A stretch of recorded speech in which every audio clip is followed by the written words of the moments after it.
عودت غندهای اتحاد شوروی به وطن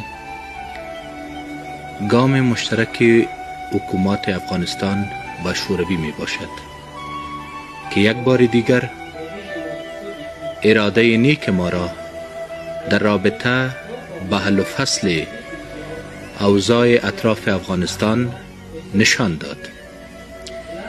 این نیز مهم است که عودت غندها در خارج از چوکات مذاکرات میان افغانستان و پاکستان در ژنو صورت میگیرد.